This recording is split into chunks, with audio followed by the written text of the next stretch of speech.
Hey, Matthew here from Core Healing. So I had a great question from a client the other day around the emotion code, body code, belief code, and where we should use these and how we should use these differently. And the best way I like to explain it is this swimming pool analogy. So like our body, if we don't take care of it, similar to a swimming pool, if we don't take care of it, we don't maintain it, we don't put the right stuff in. If the filters break, if the pump breaks, it's going to become murky, cloudy, dark, dirty water.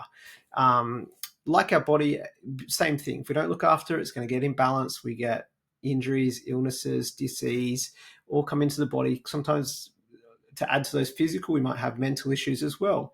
So what happens is when we do an emotion code, body code, or belief code session, it's sort of the difference between what we're focusing on essentially cleaning out first. So with the emotion code and body code, it's like getting into the pool and just cleaning the pool out.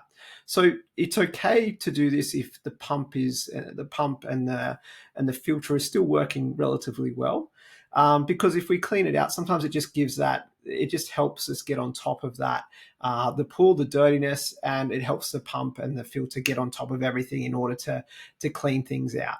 On the other hand, if the pump and the filter is not really working at all, it doesn't matter how many times we clean this pool out, it's just going to keep continually filling up and becoming dirty again. So this is where we want to work more so on the belief code, where we're working on that pump and that filter, and we're starting to make sure that is functioning well and functioning at its optimal peak performance.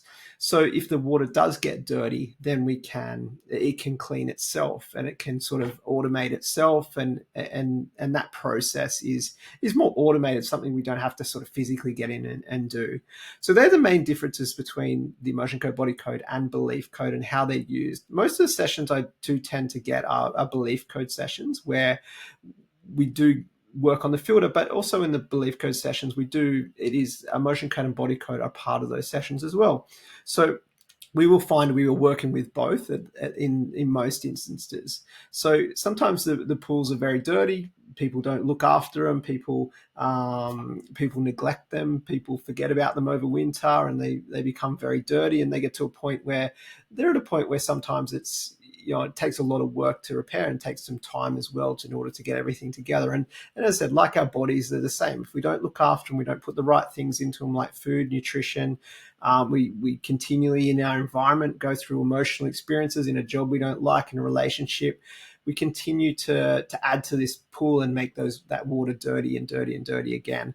So it's important, I believe, to obviously I check in a session what the best to work on, but most of the time I do find I get belief code sessions, because when we start to clean those filters and the pumps and make sure they're working well, we're not essentially dumping stuff straight back in. We're changing those filters. So obviously our subconscious filters are our beliefs, and the way we see the world. And if we're still seeing the world the same way as what we have been in the past, then it's likely we're going to attract more of those emotions, those different things that are going to make that pool dirty again. So we're changing those beliefs.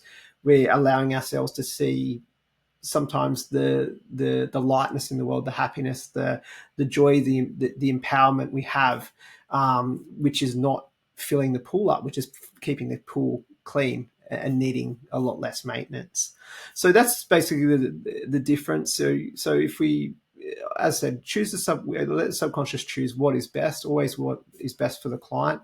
But some clients have a preference to work over one or the other, and that is fine as well. We can do that as well. But I always feel like it's best to let the subconscious guide us. It knows the best way to heal, and it knows what results are going to what's going to get you the best results, biggest results, so you can move forward in your healing if you need to, or just for optimal health if you're feeling well and you just want to make sure you're on top of everything and have that maintenance and get ahead of things before anything changes. That is a great way of staying ahead as well.